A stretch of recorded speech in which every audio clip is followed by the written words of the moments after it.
អត្ថប្រយោជន៍នៃការដើរលេងការដើរលេងមិនមែនដើម្បីតែសប្បាយមួយមុខទេតែវាក៏នាំមកនូវអត្ថប្រយោជន៍ជាច្រើនមិនថាចំពោះបុគ្គលឬដល់សង្គមនោះទេ 1. ដើរលេងធ្វើឲ្យសម្រស់យើងក្មេងជាងវ័យពេលបានដើរលេងយើងនឹងមើលឃើញថាខ្លួនឯងញញឹមច្រើនជាងមុនសើចច្រើនជាងមុនស្រស់ស្រាយច្រើនជាងមុនកត្តានេះធ្វើឲ្យសម្រស់យើងមើលទៅស្រស់ស្អាតចេញពីខាងក្នុងមកដែលមិនចាំបាច់ទៅកែសម្ផស្សនោះទេ 2. ដើរលេងធ្វើឲ្យយើងបាត់ stress នៅពេលដែលយើងបានដើរលេងយើងនឹងមានអារម្មណ៍ថាសប្បាយចិត្តហើយភាពសប្បាយចិត្តនឹងរុញច្រាននៅទុក្ខកង្វល់ឬភាព stress ចេញពីខ្លួនរបស់យើងបើគ្រាន់តែដើរលេងដើម្បីបដូរមកវិញនៅអារម្មណ៍ល្អៗនិងជីវិតមួយដែលរីករាយហេតុអ្វីយើងមិនធ្វើវាតែរាល់ការដើរលេងមិនប្រកាសថាទោះតែចំណាយលុយច្រើនបានដើរលេងសប្បាយនោះទេយើងអាចដើរតាមលទ្ធភាពដែលយើងមានហើយសំខាន់ត្រូវតែចេះឆ្លៀតពេល 3. ដើរលេងជួយបង្កើនប្រសិទ្ធភាពការងារបានកាន់តែល្អ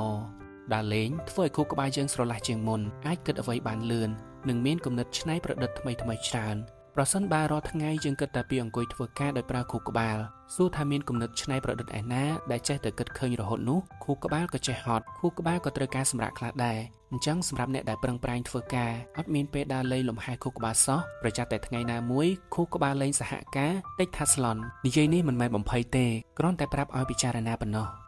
ទី 4 ដើរលេងធ្វើឲ្យយើងបានរៀនអ្វីថ្មីនៅពេលដែលរាងកាយយើងធ្វើបំលាស់ទីយើងក៏បានធ្វើលំហាត់ប្រាណដែរជាពិសេសភ្នែកយើងបានឃើញអ្វីថ្មីៗជាច្រើនថាមិនត្រូវយើងអាចទទួលបានគំនិតល្អៗដែលអាចជួយដល់ការងាររបស់យើងវិញក៏ថាបានម្យ៉ាងវិញទៀតបទពិសោធន៍ពីការដើរលេងក៏បង្រៀនយើងបានច្រើនផងដែរ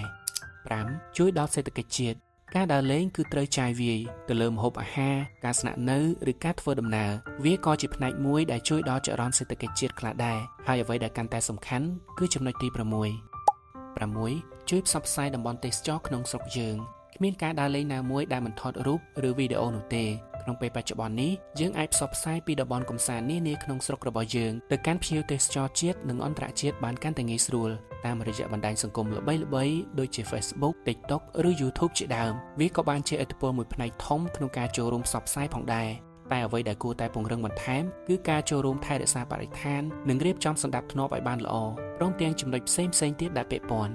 តែអ្នកទាំងអស់គ្នាយល់ថាការដើរលេងមានសារៈសំខាន់អ្វីខ្លះសូមចែករំលែកជាមួយ Crash នៅទីនេះ